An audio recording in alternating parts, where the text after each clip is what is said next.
join together in a positive chain of thoughts so that the microphone will work. Last time, it worked. You are all very welcome. We are on chapter 4 of this book. There is no need to go into too much detail. You know that our purpose is to maintain a permanent reading group for a classic book. And at this moment, we are studying the Kybalion.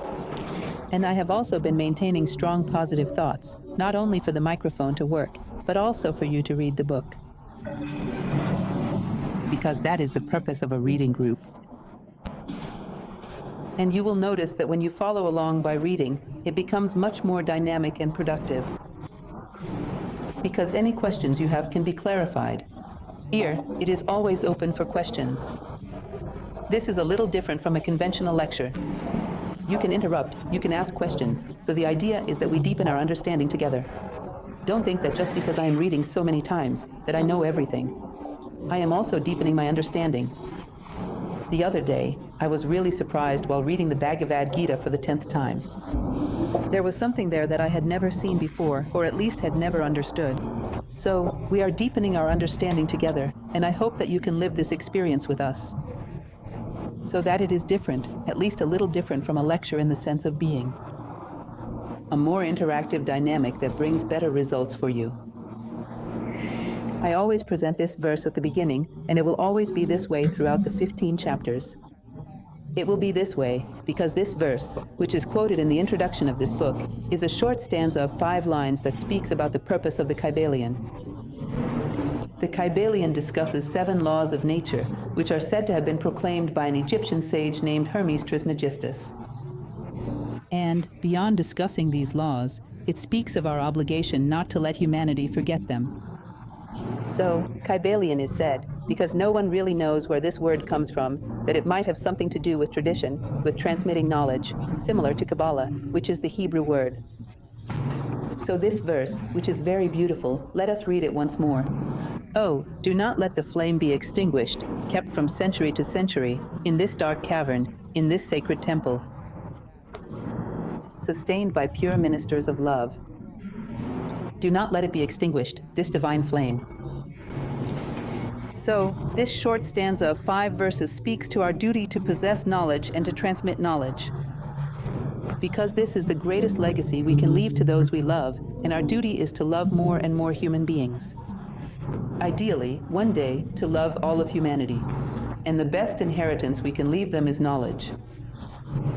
We have mentioned this quite a bit already, but it is worth repeating, as a broadcast in Brazil says, it's worth seeing again.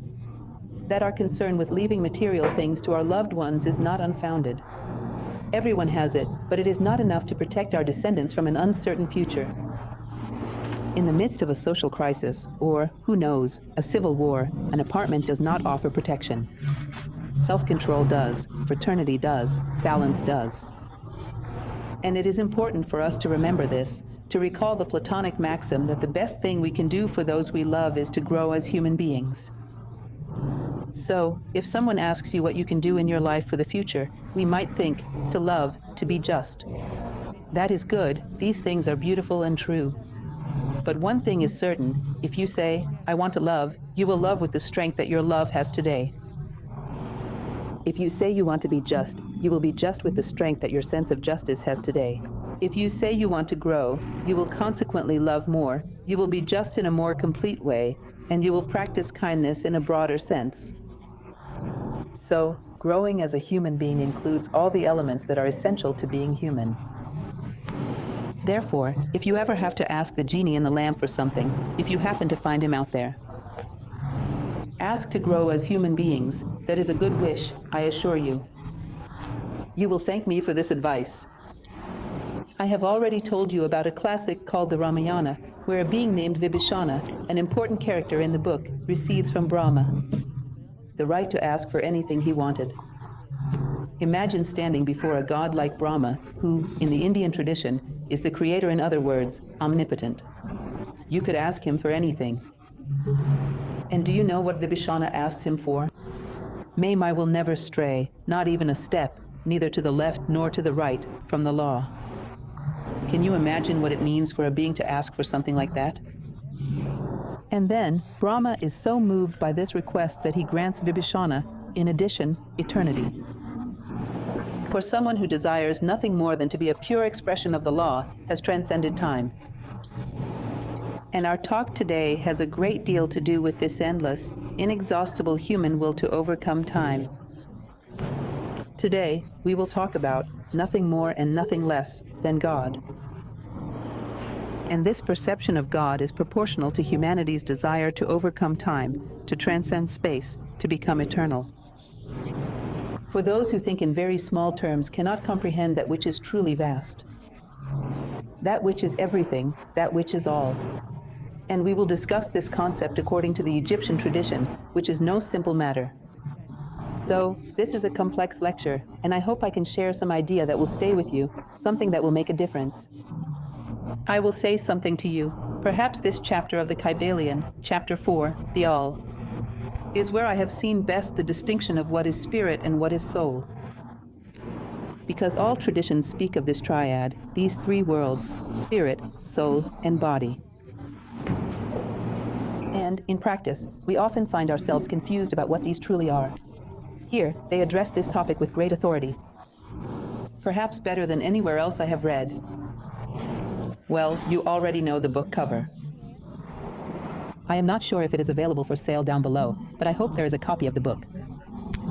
You might say, oh, there is on the internet. It's possible that it is. But having a nice, well-bound book for 20 reis. Adorning your nightstand, I personally prefer to have the physical book. I still belong to those who have a habit of owning books. So, this is a book that is truly worth having on your nightstand. One more to add. We all know that my hidden intention is to place an encyclopedia on your nightstands. I am getting there. I am on the third one now. Anyway. That's right, a bigger nightstand. It would be even better, with shelves, preferably. So, the Kybalion is a study of the Hermetic philosophy of ancient Egypt and Greece. That's the name of the book, but it should have been longer. Should have been ancient Egypt, Greece, Middle Ages, the Renaissance. In truth, this knowledge comes a long way. The last time it was most prominent was, in fact, during the Renaissance. But it is a knowledge that is mysterious and enduring. We could say that it is valid for any era. Because its purpose is precisely to transcend what is temporary, what is fleeting. And our chapter today, then, chapter 4, the All. It will discuss the name that, within the Hermetic tradition, was given to God, which is precisely this name, the All. It is said that Hermes Trismegistus exercised great caution when it came to giving names to God. He would say that if God is the All, any name you give him will limit him. And it will restrict him. And his defining characteristic, above all, is that he cannot be restricted, because otherwise he would cease to be the absolute. So, he will address this approach. Remember that every time we use quotation marks, we are referring to the traditional text of the Kybalion. The comments are not in quotation marks. This is the criterion from the book that I have repeated here for you on the slide. So, this chapter begins with this original excerpt from the Hermetic tradition, which says the following: beneath the appearances of the universe, of time, of space, and of movement, the substantial reality, the fundamental truth, is always concealed. Let me teach you something. Do not be afraid of words. Because when we read a passage like this, it is not a very conventional vocabulary, and we get startled. Sometimes, I am even afraid, for example, to suggest that someone read Plato. You have to prepare them a little beforehand, because we get intimidated by words. We are used to fast food literature, everything very pre-chewed, a kind of literary McDonald's. So, we get a bit afraid when the words are a little grandiose. In truth, if we stop to reflect a little, if we lose our fear of reflection, you will realize that he is not talking about anything so extraordinary after all. He is talking about something very basic, something very present in our lives, which is the fundamental revolt of humanity against things that pass, against what is ephemeral, against what is temporary. Now, sometimes we get intimidated by the language. Every classic book has a language that we are not very used to. And the fundamental reason for this, which you may have already suspected, is that we suffer. Nowadays, overwhelmingly, from a kind of mental laziness that is almost pitiful, as my grandmother used to say. It is, in fact, the root of physical laziness as well. We have become accustomed to everything being overly processed for us. We are used to inertia, to simply running the life software on autopilot. Not thinking, not reflecting on life. So, when we pick up a classic book, any book we have read so far, or will read in the future.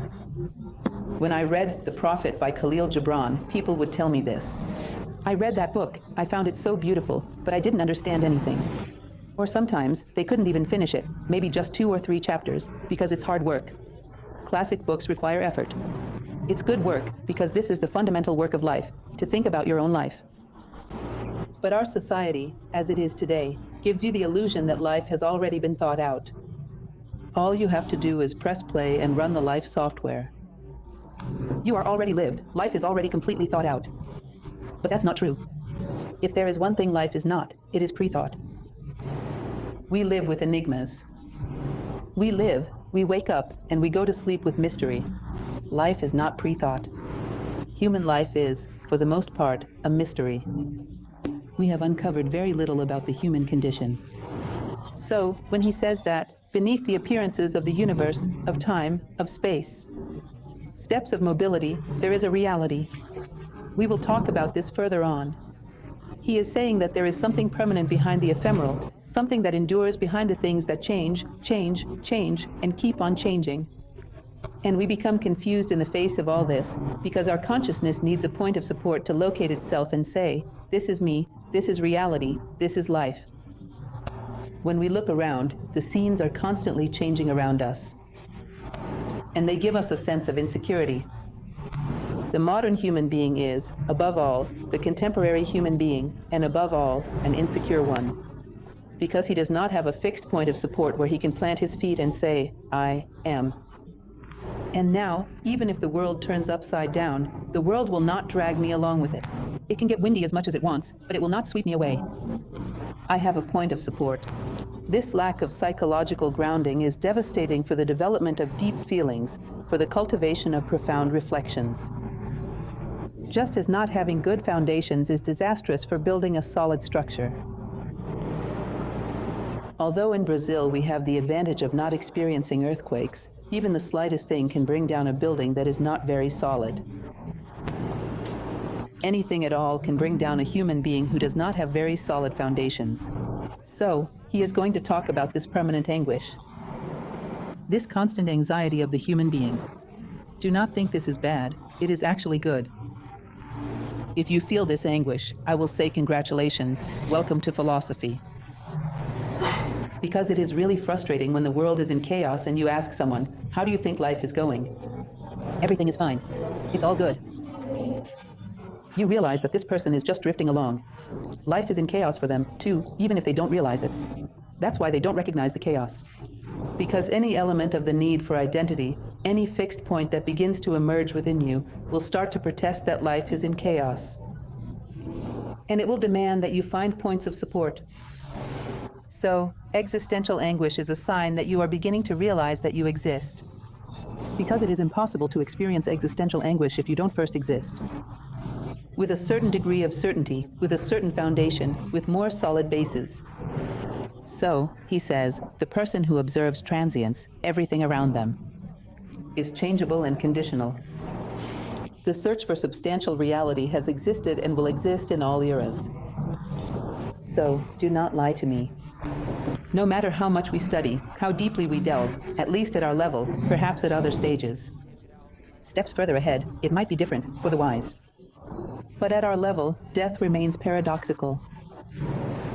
We may even apply principles, sometimes manage to control our emotions, better or worse, but it is paradoxical because it is something that makes no sense at all. You look at someone who has passed away. Their body is still there, their belongings are still there, the car is still in the garage, the glass is still on the nightstand, and where are they? Where did they go? What was it that made them who they were, that is no longer there? And you look and ask yourself, how can the most sacred thing in the world, the very essence of a being, suddenly turn to dust? So, was it already dust before? And if it wasn't dust, then what was it? And what is it now? Can we really say there is anyone who hasn't thought about this? I doubt it. When faced with the loss of a loved one, everyone reflects on these questions. And sometimes, even in the more ordinary, simpler moments of life, when you witness a beautiful moment, you wonder, will this end? Will a beautiful feeling fade away?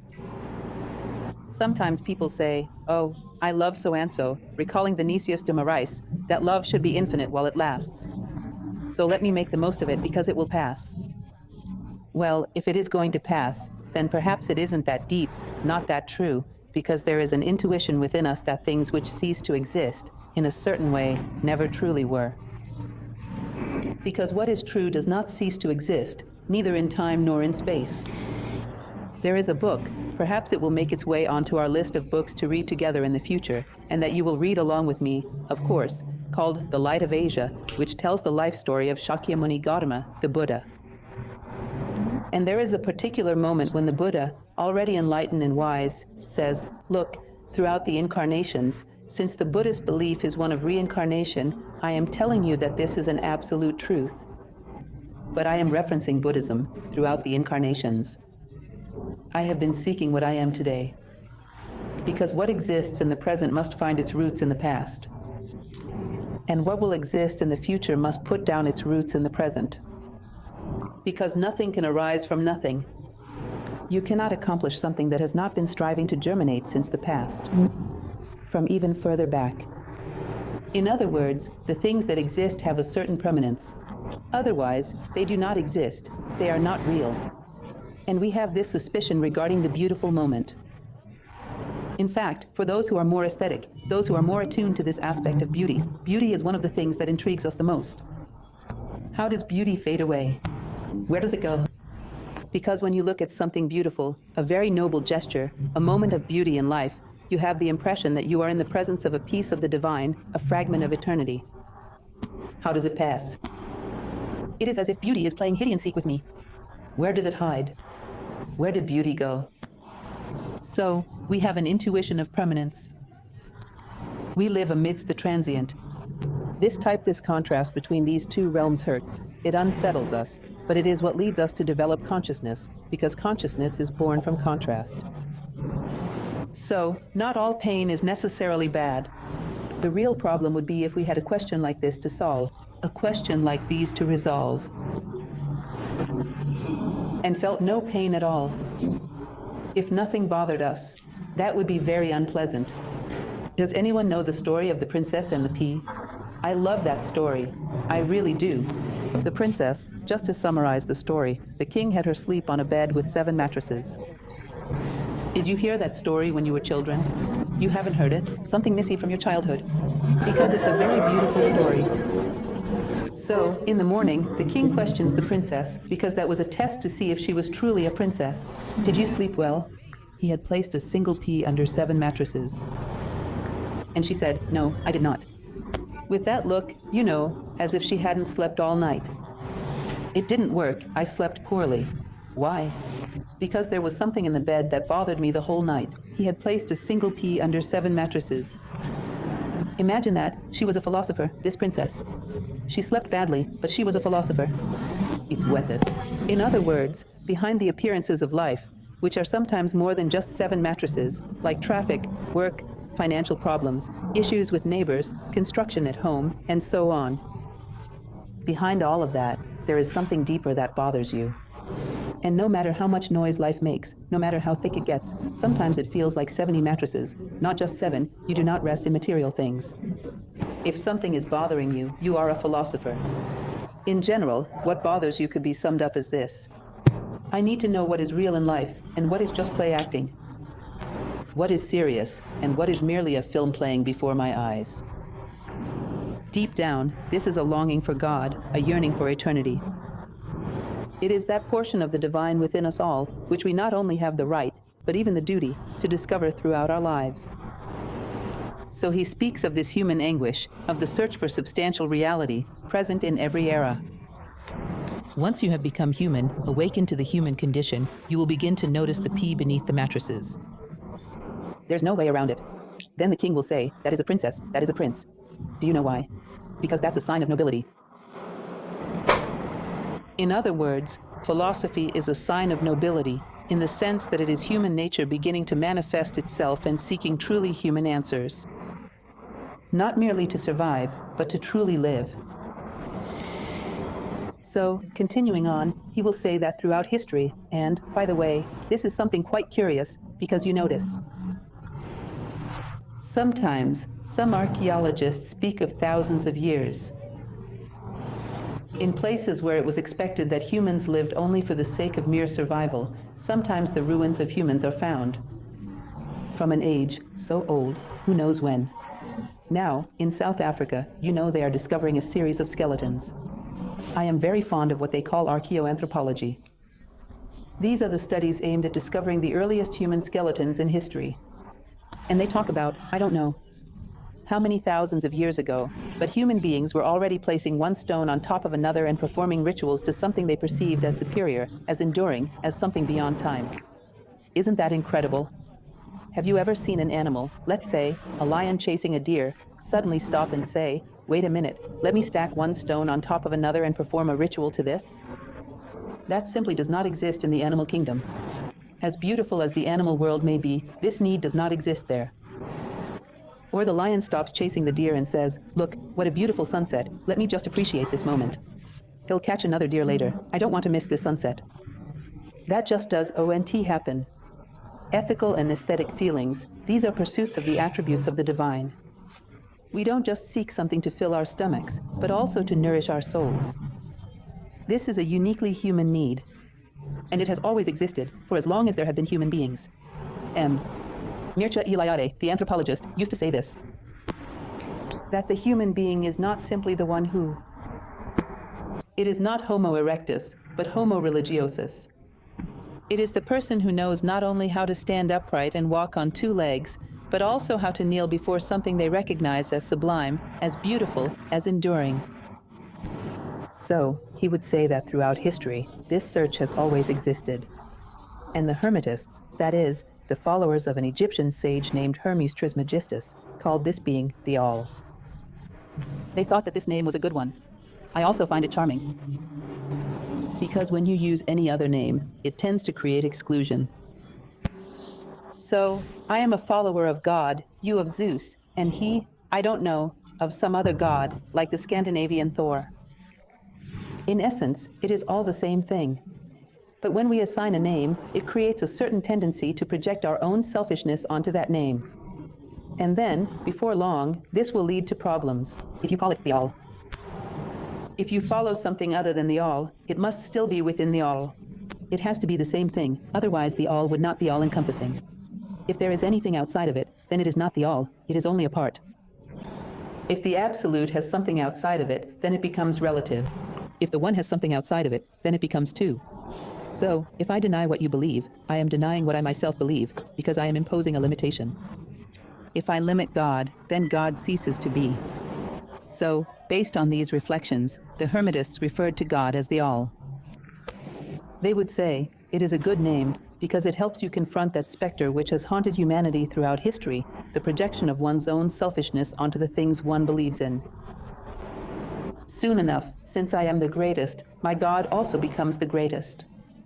If he is the greatest, that means he is not the All, because there is something lesser that exists outside of him.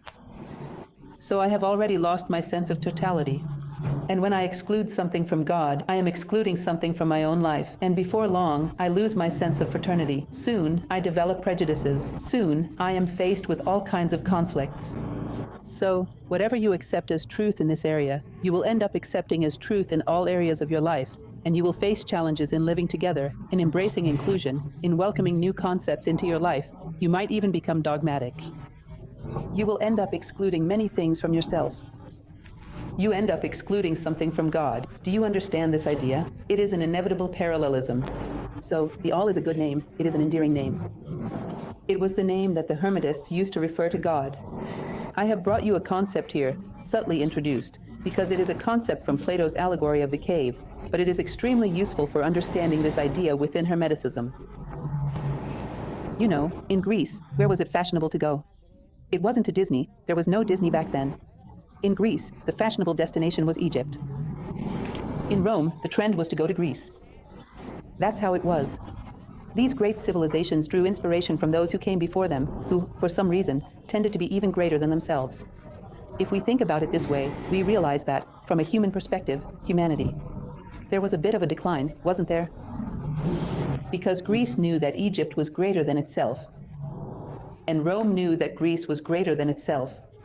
So, I'm not sure what happened there, but humanity got a bit confused regarding its concept of human growth. It started to invest in the growth of things, rather than in the growth of people. As a result, things developed greatly, while people were left behind. Human development slowed down. It stopped being the focus. So, Plato, who was a student of this Egyptian knowledge, used to say that there is a criterion of reality in every era. He was talking about his own time, you know. He already said it was like that back then. Just imagine how it is in our time. He used to say, if you took an ancient Egyptian, stopped him in the street, and asked him, what is reality? Is it the spiritual plane or the material plane? He wouldn't have much doubt. And I am talking about the average Egyptian on the street, because this was a cultural value. He would say, the spiritual plane is true, the material is an illusion. Now, if you take a modern person and ask him the same question in the middle of the street, if he is honest enough to tell you what he truly thinks, what he truly feels, he will tell you this. The material plane is real. People say yes, but where is the photo? Where's the proof? Who went there and came back to tell me? There isn't anyone. So it's an illusion, it's just a hypothesis. We know that this is how people think, because the standard for the modern man, or more precisely, the contemporary man, is sensory. What you touch, what you see, what you can prove is what is real. The senses give reality to things. For the ancient world, reality was eternity. What is real is that which never ceases to be. If it ceases to be, it is like a shadow. It appears and disappears, because it never truly was. It is merely a projection of something that truly exists on the stage of space and time. So it appears and disappears. That is a sign that it never truly appeared. It was an illusion. So, our current standard for reality is deeply mistaken. That's why we do not seek anything lasting, because that is not our focus. It is very difficult to find what is lasting if you are not searching for it. And if you don't search, there is no chance at all. Remember that phrase from Buddha. There are certain things I have repeated many times, which are well known, but being well known does not mean they are well understood. Professor George Angel Livraga Rizzi, the founder of New Acropolis, used to say that a person does not live by what they eat. We live by what we assimilate, which is only a portion of what you eat. In other words, we do not live by the information we receive, but by the information we transform and assimilate as part of our lives. So, certain stories, it is good for us to hear them again, because it takes a long time for us to truly assimilate something. This story tells that Ananda, who was a disciple of Buddha, asked him, Master, why don't you share your knowledge with the world? And Buddha laughed and said, Ananda, go to that village and ask the people what they want most in life. I am really summarizing here, as you can see. So Ananda went there, did a kind of public opinion survey, knocking on everyone's door, and then came back. Master, here is what I found. Half of the people want to live longer. Another quarter want to have more money. Some want to marry off their children, and others want to build a better house. Then Buddha asks, how many want wisdom? Ananda is surprised, looks at his statistics, and says, wisdom, Master. Let me check here. No one wants wisdom. No one mentioned that. But how do you expect me to give something to people if they don't want to receive it? No one wants wisdom. How would I give it? So, it is only natural that we do not find anything lasting. Do you know why? Because we are not searching for it. That is the only reason. Our society lives for what is fleeting, and this is constantly encouraged. It is a phenomenon of valuing transient things, which we call fashion, that gives the impression that when we change, we are changing for the better, but in general, that is not the case. It just changes to something different and sometimes even worse, if you have ever had that traumatic experience, though there is no one here from my generation. Some of you might be, of looking at those photos from 20 or 30 years ago, you wearing those ridiculous bell-bottom pants. In other words, It's coming back, right? That's the worst part. At least I think we don't wear those anymore. The newcomers might fall for it, but the second time around is just too much. So, this phenomenon of the transient is not always for the better. It's change for the sake of change itself. And we think that this is somehow endowed with value. Amazingly, we are afraid of death, but we are lovers of the transient. Death is a synonym for the transient, isn't it? It's that which comes to an end. It moves to another plane. It becomes different. Do you want to remain, or do you not want to remain? Do you want something fixed, or not? Decide, my dear, consciously. But we have these contradictions because we lack reflection. So, from the classical point of view, what was real was the eternal. And this is very Hermetic. This has everything to do with Egypt. And it is fundamental for the understanding we will have today, or at least try to have, about what the whole is. The sages, this is something interesting, believing that there were once people, I'm not saying they were perfect, because perfection does not belong to this world, which is a dual world, but who were closer to a true knowledge of human nature. Closer to how it really is than the average of humanity today. If you don't believe that this ever existed, you won't be able to use as a reference something you think does not exist.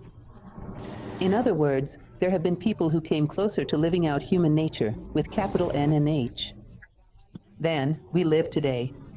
This is a reference point, a direction. It is important for us to conceive of this. Remember that I told you there was a time when I did this. This exercise, which was actually a very useful exercise, involved picking up every book that came my way, and every time someone described what a wise person was like, I would copy it down.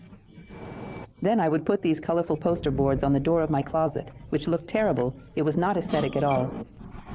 But every day, when I woke up in the morning, I would see, a wise person does this, a wise person is like that, a wise person responds to life in this way. I needed to establish a reference point for life. I needed to bring this into a concrete reality. I needed to imagine what a wise person would be like in a traffic jam on the Brighetto Bridge. That was important to me. When you arrive late to work, when the JK Bridge is closed, how would a sage behave? I needed to bring these things into my life. I needed to exercise my imagination. This is fundamental. If you don't have a reference point, you cannot move toward it. So, the wise would say that the whole will always be unknowable. In other words, a complicated word that means impossible to be fully known. Avoid going in circles, trying to grasp the infinite with a finite mind. You might say, but isn't that discouraging? The all you said is God is impossible to be fully known. By the human mind, yes. I'm sorry to tell you this on a Monday night, but yes, it is. Do you know why?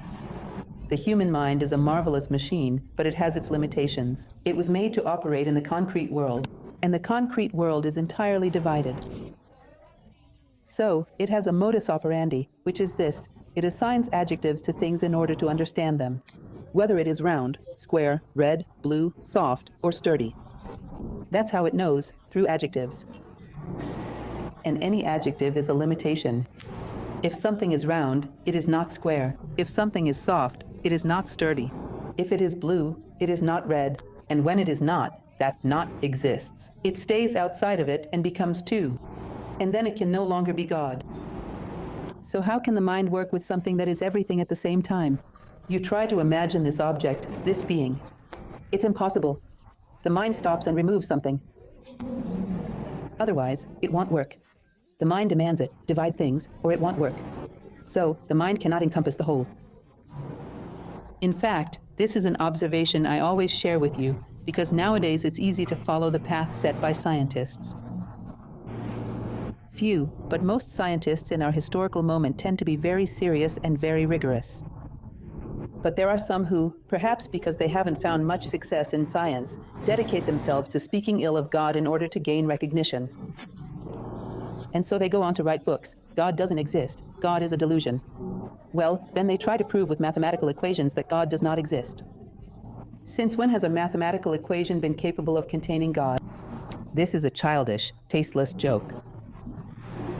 It is the easiest path to success. To criticize, since you are unable to build. Building takes much more effort. So, this is not serious. Nor is it serious to try to define God, nor to try to prove that God does not exist. With our minds and with these marvelous mathematical equations we possess, which are still far from encompassing totality, that is very little. It will not suffice. This is childish. Now, does this mean that we cannot have any concept regarding totality? No, because that would be another extreme. Another vice that we have, the vice of extremes. We are completely entrenched in one political position. If it does not work out, we swing entirely to the other side. We are passionate about someone. If it does not work out, we feel hatred. We love something intensely. If it does not work out, we detest it. It's making me gain weight, it's harming me, and so on. There is never a middle path. This human radicalism is terrible because wisdom is the middle path. A sober, balanced path that sees things as they truly are and not through the lens of my passions or aversions. Because that has more to do with me than with the things themselves. So, trying to find the middle path means I don't believe that reason will fully encompass God, but I do think it will give me some good insights that will serve my needs in life well. And these insights cannot be disregarded. How did Hermeticism phrase this idea? In fact, before that, something interesting he mentions is that, besides those who try to grasp God with the mind, or those who try to deny God with the mind, there are also those who commit another error, which is to associate God with an anthropomorphic form and take that literally. Because, honestly, that is even a human necessity. There is a beautiful book. You can count on its weight on your nightstand someday. It is a book called Theophany by a mythologist I really appreciate named Walter Otto. In this Theophany, he explained the mindset of polytheistic traditions. For example, he would say, look, you have to see one aspect of God at a time. This is pedagogical. It is the aspect you most need to see at this moment. So, if I have trouble, for example, with loving, if my heart is blocked, my emotions are blocked, it is meaningful, if I am a Greek, to understand Aphrodite. If I have difficulty dealing with negative thoughts, with negative emotions, it is meaningful, if I am a Greek woman, to understand Artemis, who represents purity. If I have difficulty fighting against the adversities of life, it is meaningful for me to understand Ares, who is the warrior goddess. But at no point can I believe that God is only Ares or only Aphrodite, or only Artemis, and then start arguing with you because you believe that God is Apollo. Or with you, who believes that God is simply Zeus. Because that would mean I have not truly passed through this symbolic reality. I have turned it into a definition in itself. I have limited God. If I have limited God, I will become fanatical. And this will create some kind of conflict with those who do not believe that God is exactly the same as I do. It will generate some kind of polarization. So, this is the great problem, and do not think that it is only the polytheistic civilizations. Any concept, and not just religious ones, sometimes even scientific, sometimes even political. When you dare to think that reality is only that, instead of seeing through it, look, you will become fanatical and create conflict. Every and any definition is pedagogical. So, when a child of 7 or 8 years old, who is in elementary school, thinks that there is nothing more advanced than the 4 basic operations, and anyone who says otherwise is a heretic, that would be a wild foolishness on our part. But we do something very similar. We would never understand that. But we do something very similar. We take definitions that are not bad, they are useful. And we take them as the only one, as the definitive one. So, just to conclude this slide, this goddess here is Aditi.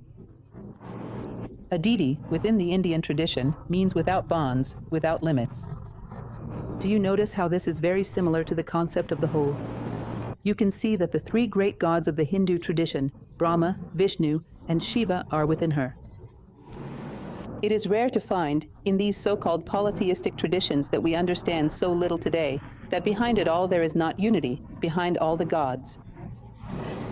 In general, there is. Plato, when he spoke of his ideal city, spoke of 12 tribes, and at the center there was unity. But if you needed to understand love, you would live in the tribe of Aphrodite. And do you know when I'll let you move? When you have a good relationship with love. Then I will see where you will move next. In other words, changes were planned according to internal transformation. But they knew that those 12 tribes, that circle, had a center. They did not have this illusion. The tendency of humans to become fanatical and to take apart as if it were the whole does not depend on polytheistic religions. Sometimes it does not even have to be a religious perspective. So he says, be careful, because anthropomorphism can be a presumption of projecting your own flaws and imperfections onto the divine being, which completely breaks the moral frame of reference. Because if you have a divine being so full of imperfections, what is there that I cannot do? What are my moral limits? They do not exist.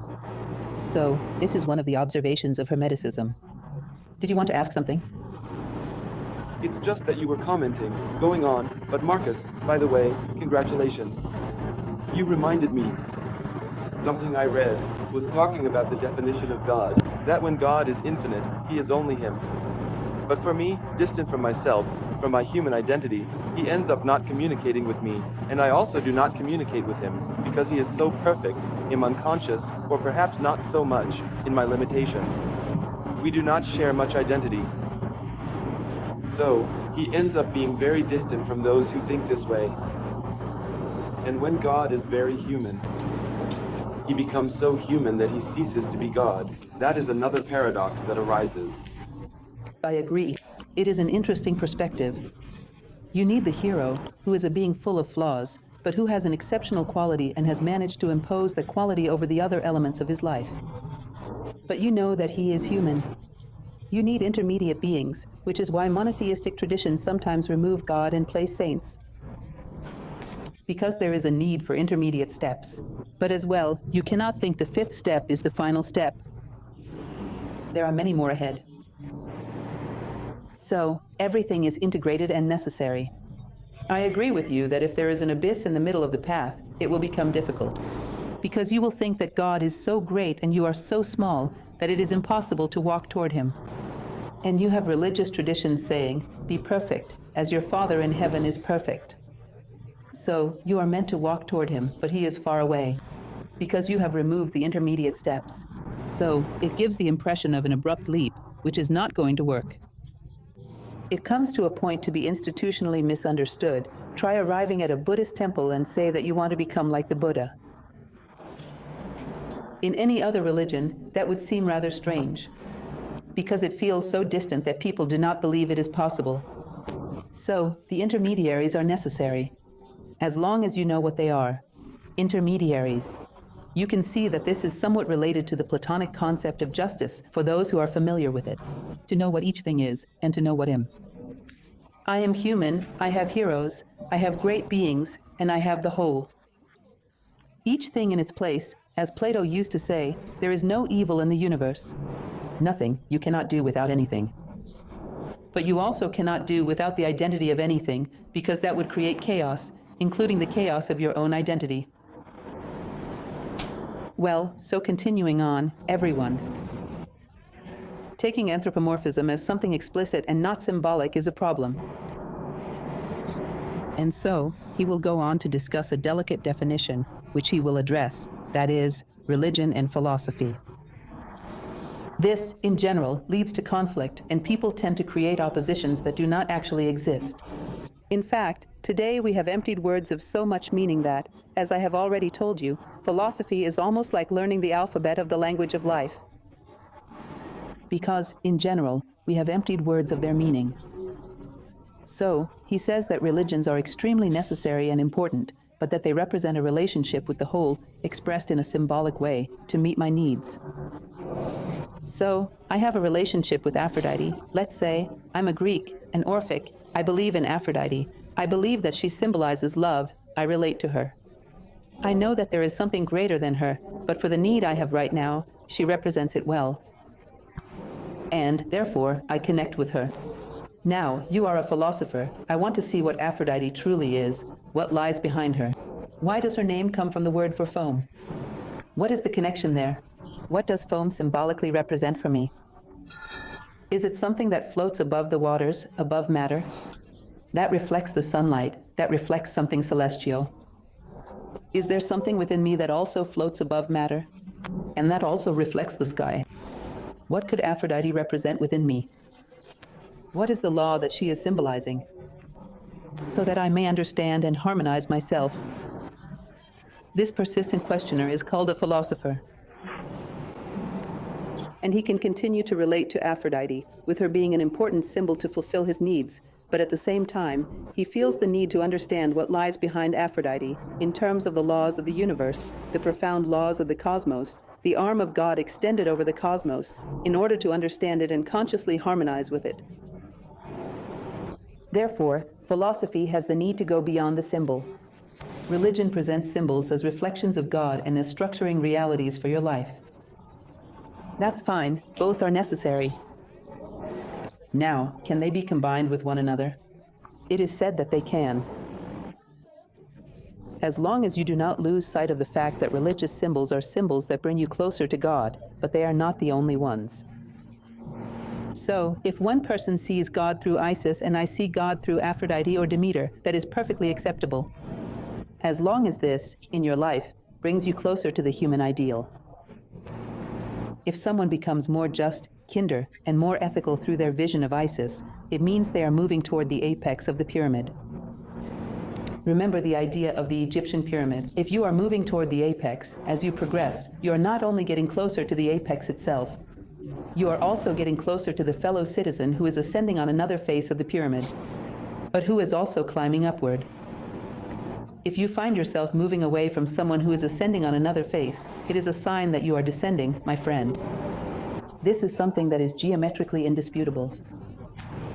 So, take for example someone like St. Augustine, or to a certain extent, even St. Thomas Aquinas, or Thomas de Kempis, who is a remarkable example, and you will find similar figures in all other traditions. So, you see a Shankaracharya in the Vedanta school. Shankaracharya was a Hinduist, but he perfectly understood those who approached the idea of the whole and, on the other hand, symbolism. And they recognized that as long as they were growing as human beings, that was good. I need this symbol and I understand the universe through it, so I cannot give it up, but I understand that it is a symbol. And if others are becoming just, noble, and good, I won't think that someone who rises through another symbol is excluded from the truth. In other words, fraternity is a fundamental attribute of those who draw near to God, because God is one. Therefore, you cannot approach him and become more separated. That would not make sense. It would be like approaching music and becoming more out of tune, or approaching medicine and becoming sicker. If I draw near to God and God is one, I must become more united. With whom? With myself in terms of harmony, and with humanity in terms of fraternity. So, can you reconcile these two things? It is possible to reconcile them, and there have been people throughout history who have managed to do so. I have a great admiration for an author named Teilhard de Chardin, who was, throughout his life, a Christian religious figure. He possessed not only a remarkable capacity for fraternity, but also an extraordinary ability to understand other symbols. He spent many years of his life in China without any conflict with the local religions. Do you understand this? This is not only possible, but it has happened many times throughout history. Well, sometimes a person is a philosopher, and they understand that all these symbols, if well understood and well lived, express a similar reality. So, they choose. Not just one symbol, but all of them. And that's perfectly fine as well. So, you will find philosophers who did not reject religion, but who were not followers of any specific religion. And you will also find philosophers who were practitioners of a particular religion. And that was all right, as long as they truly understood what religious symbolism was, and what the philosophical necessity was. Remember, when each thing has the identity that truly belongs to it, it is in the right place, and there is no reason for conflict. If there is conflict, if something is off, it means you have not fully understood. You are descending the pyramid, not ascending it. This is a subtle concept, but Hermeticism presents it in a way that I find very interesting. So, if you find harmony, if you become a better human being, it is a sign that you are truly understanding. If it has made you combative, fanatical, or disrespectful toward others, then something is wrong, because unity does not usually produce that effect. It's like saying, I took an aspirin and ended up with a worse headache than before. Well, perhaps it wasn't really aspirin that you took. Because, generally, a painkiller does not cause pain, it relieves it. By your works, I shall know you. Unity cannot generate division. There is something strange about that. This is a fundamental concept in today's chapter, even though it is strong and controversial. In our current times, nothing is obvious anymore. This is a serious problem. It is not obvious that the one should generate unity. How can that be? It just isn't. It is not obvious that love should generate fraternity. How can that be? It just isn't. Sometimes it is very natural for love to generate selfishness. How can that happen? There is something strange in one of the two, or perhaps in both. He will continue with a phrase from the Kybalion. He who is the fundamental truth and the substantial reality is beyond any true denomination, but the wise call it the all. In its essence, the all is unknowable, but the testimonies of reason must be received with hospitality and treated with respect. This is a phrase from the Kybalion. What does this mean? All right, it is not possible to know God with the mind, but the fragments of God that daily life can offer me must be treated with respect and must be sought after. The moments when I see beauty, when I see harmony, when I see ethics, when I see aesthetics, when I see justice, are moments when the veil of illusion has been lifted. And I have seen a cell of God. What should you do with this? Take that moment and place it in a little box. A box of precious things, a jewelry box. I usually call it a spiritual first aid kit. There is nothing, in those moments of crisis when the storms of life catch you off guard.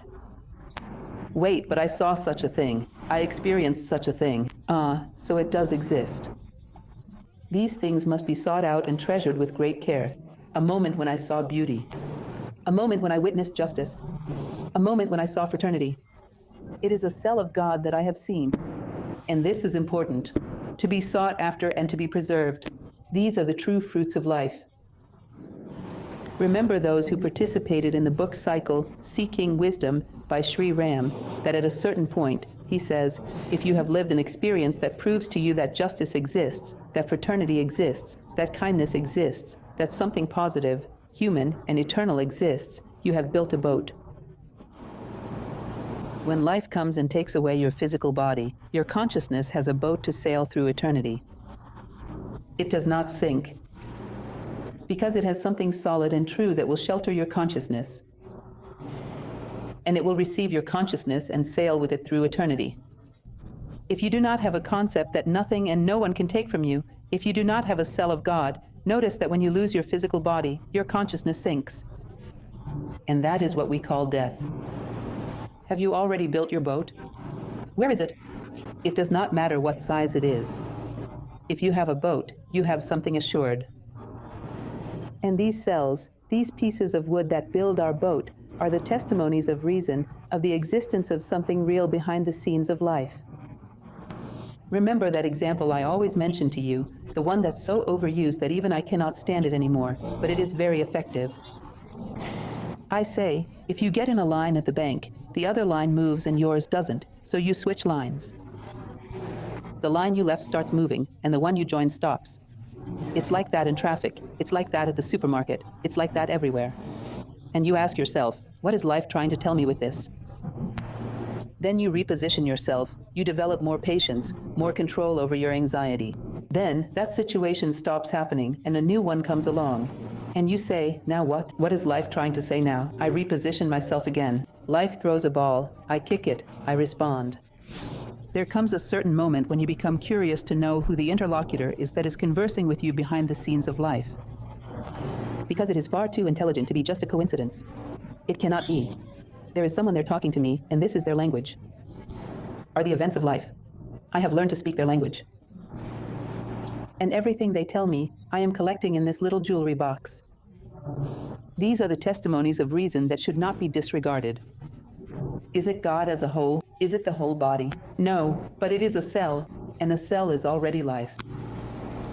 And this life is already capable of nourishing my own life. It is already able to help me recognize myself. It is already something real amidst appearances. It already means something true that you have built within your life. You have found something of the mystery. Because we wake and sleep with the mystery, it is necessary to unveil it to some extent. And then he continues, the whole is unknowable except to the whole itself. Of course, unity knows itself. You might say, so I will ever know unity? Never, because I am not unity. Expansion means gathering cells, cells, cells, and one day, what do you have? A tissue, an organ, a body. And it is said that, one day, consciousness expands until we come to encompass the whole. That is why there is an Eastern concept, which I approach with some caution, the concept of the drop of water that merges into the ocean. Sometimes, people think, I will dissolve when I become wise. No, you will not dissolve, you will expand. Until your drop of water transforms into the ocean. So, one day, our consciousness will be as vast as the whole itself, the entirety. But for that to happen, a year from now, it needs to be a little broader than it is today. That means you have grown. Is to understand the meaning of life a little better a year from now than today. It means I have grown, because otherwise I'm not moving forward. Oh, but I traveled. I went here. I went there. I did this and that. That's fine. It is fun. But from a human perspective, it does not mean you have truly moved forward. It is not a sin to have fun. But while you enjoy yourself, also take time to reflect, because there is so much you can learn. In anything you do that is necessary, there is so much you can learn. And through this, real time unfolds. And you move forward and draw closer to that wholeness, which is the meaning of life.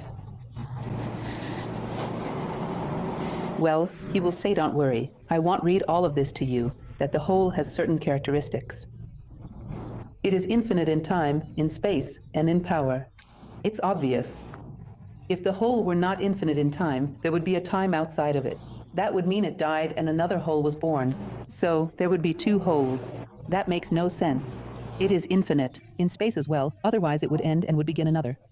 So there would be two. It is infinite in power, because there is nothing that can subject it. So this is already contained within the very concept of the whole.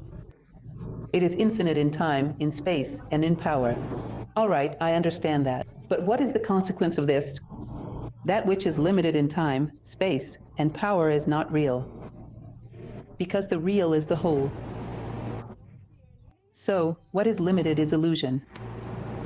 And when I seek something within myself that is not limited, for example, I believe in justice, even though the world is in chaos, and no one can take this faith from me. This is not limited by reality, nor is it limited by facts. It is a cell of the whole, so this is real. What else is real within me? Love is. I believe that I need to love more than I do, and that the solution for the world is love. And I truly feel this, and no one will convince me otherwise. Watch out. As the biblical proverb says, never say, I will never drink from that water, because it is possible for someone to believe the opposite. There are those who do believe otherwise. It is possible to convince a human being of the opposite. No, but no one can take this away from me. I have an experience that allows me to realize that, no matter how cruel the world may be, I still believe that the world is a reality, that love is a reality, that fraternity is a unity. Sorry, that fraternity is a reality. I am a little confused, but it has passed. So, I have some concepts that are real. Life has already been worth it.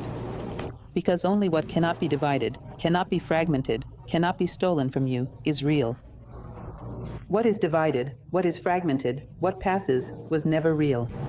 So, the love that Vinicius de Moraes talks about is infinite until it stops being. If it stops, it is because it never was. It is because it never existed. What passes is because it never even arrived. What was is because it never truly came. It is merely an illusion. The things that remain are real. What remains within me, this. Well, that already has a vessel. That is real. Everything that is fleeting is illusory. It can even be pedagogical. The line at the bank is illusory, but it teaches you something. In other words, it is pedagogical, but it is not real. So, a pedagogical illusion has a purpose. It is part of the rules of the game, but it is not real. And it is very important for us to find reality. Especially because human happiness consists exactly in the amount of reality one has found in their life. Continuing, he goes on to say, matter is energy at dense levels of vibration, but matter cannot generate life or mind. I gave the example there of spontaneous generation. You might remember there was a scientist. Remember from school when we studied this, Van Helmont? He used to say that if you put together some cloth, gathered some dirt, and mice would be born from that. Do you remember that? Then everyone said, this Van Helmont is crazy. And today, no one believes that anymore. That idea of spontaneous generation, that matter could generate life. Never. A mouse will only appear if there was a mother and father mouse. Who generated the mouse? An insect will only appear if there was a mother and father insect who laid eggs and the insect appeared. Life comes from life. Life does not come from a sheet, a dirty sheet. This was truly a mistake in the concept of spontaneous generation. What is he saying here? That today, materialist thinking believes that the entire universe is just matter. But in our world, we have life and mind, which are not matter. Matter is not capable of generating life and mind. Spontaneous generation does not exist. You cannot just put a bunch of bodies together and expect life to come from that. Life is something that goes beyond merely bodies. So much so that, when life withdraws, you may still have a body, but the body decomposes. Isn't that right? When life leaves, the body decomposes. Life asserts itself over matter. It is life that gives form to matter. The mind also cannot be generated simply because you have bodies. You can have a multitude of bodies and still have no mind at all.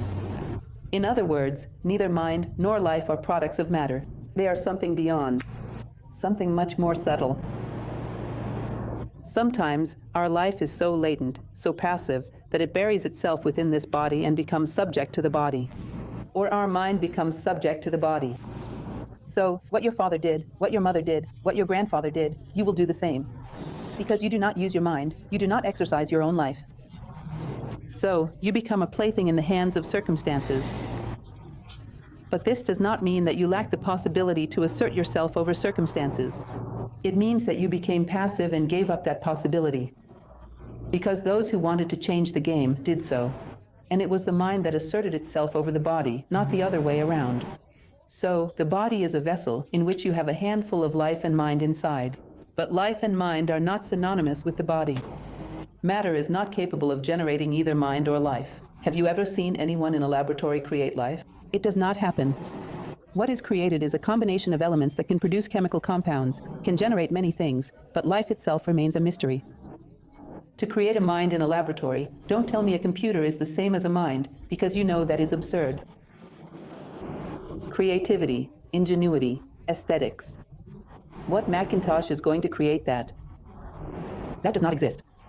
Mind and life are absolutely original things and are not identified with matter. Were you going to say something? The whole is reality. A part, if it is a part, it belongs to the whole. We will see that in just a moment. It is the last slide. In part, it is reality. It is reality when it consciously contains within itself the participation of the whole, which we will see. In just a moment, that is the last slide. And then, about our own limitation. Then, there is also this discernment. The difference between the perfect whole. And thus understood within its limitation, but also the reality of living one's own limitation, as you yourself said, that this is pedagogical and necessary. The steps we just talked about. You can never disregard the step that is right in front of you. You just can't consider it as the last one. In fact, psychologically, that is not very good. Sometimes, the last and the only one. Pedagogically, if you keep looking at the entire staircase, you get discouraged. It is better to focus on the step that's right in front of you. Especially when we're not at our physical best. Look at the step that's in front of you, but do not think it is the only one. So, continuing on, though our time is quite limited, the whole is not just energy or blind mechanical force. That is the theory of chance. So, the mechanics of the universe operate on their own. It's like believing that a program is wonderful, but there was no programmer who created that software. It came about by chance. Imagine Office Word. Windows, our beloved little window, it came into being because, somehow, things just combined in the virtual realm, and at some point, Windows appeared. But there was no programmer. Such a thing does not exist. The universe is intelligent and organized at a level far beyond Windows. So, logically, there is a programmer, there is a subtle intelligence.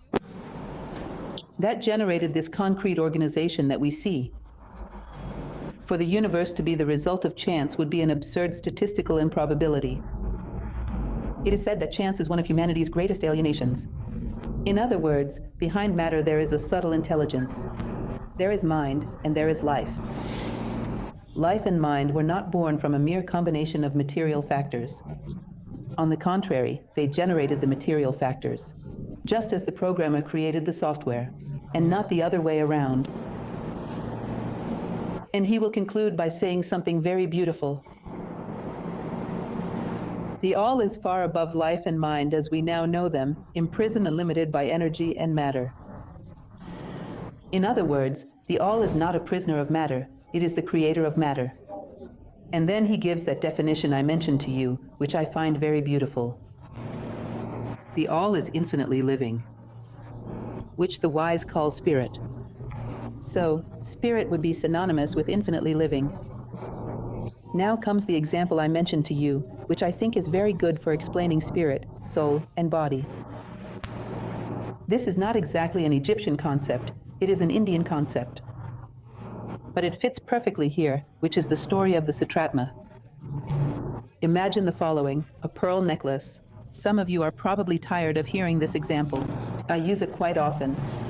Each little pearl is a living being.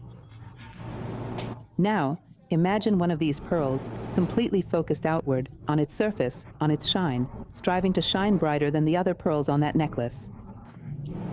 But one fine day, this pearl experienced an existential crisis and decided to seek out its own essence, something more enduring. Since it is only used to seeing itself in material terms, that is, as a pearl, when it looks inward, it finds only emptiness. It cannot recognize the thread, for the thread is of a different nature. But through persistent focus and searching, this inner emptiness, at a certain moment, will be filled by a vision. It will see that small piece of thread that passes through it. And it will say, I have found my essence. Now I am a complete being. At a certain moment, it will look at the other pearls on the necklace and say, how I wish they could also find their own essence. Each one must have an essence just like I do. I wish they could find it so they too could become complete beings. What is the conclusion of the little pearl story?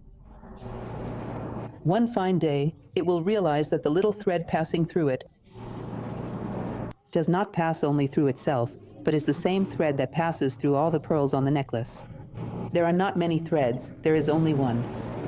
What it saw was just one episode of the thread, the moment when it passes through itself. Now understand this, the pearl represents the body. The small piece of thread that passes through it, that gives it life and movement, is the soul, and the entire thread itself is the spirit. Do you understand this idea? Spiritually, we would not be many, we would be one. That is why spiritual growth is about drawing closer to unity, because unity is the true reality. In other words, the piece of thread that gives you life, that passes through you, is the soul. The thread as a whole is the spirit. And as you grow spiritually, you no longer see just the part of the thread that passes through you. You see the entire thread, which connects you to all beings and is one and the same. That is why, for them, the idea of God as a synonym for the whole is so fitting. And to grow spiritually is to perceive not just a small piece, but the thread as a whole. A thread that passes through all beings in the universe, and gives meaning, justification, and direction to all beings in the universe. And it is from this vision of God as the whole that the laws of the Kybalion will be structured. That is why this chapter is placed right at the beginning, so that we can understand what is to come, which are the 7 organizing laws of the universe. But this concept, this image, if you keep it in mind, you will never again be confused when talking about spirit, soul, and body. And spiritual growth means unity, fraternity, harmony, and balance. Because you unify even within yourself. Anything else means you are descending the pyramid. Anything else is not the effect expected from someone who is walking toward unity. The closer you come to unity, the more you become like it, both within and without. By your works, I shall know you. Well, and that is our perspective today on the Kybalion. We went a little over our scheduled time. I invite you next week, then, at this same time, hopefully a bit shorter than today, when we will see the first law, which is the law of mentalism. The universe is mental. This is chapter 5, and of course, as I am a person of faith, I trust that you will arrive having read it. Is that right?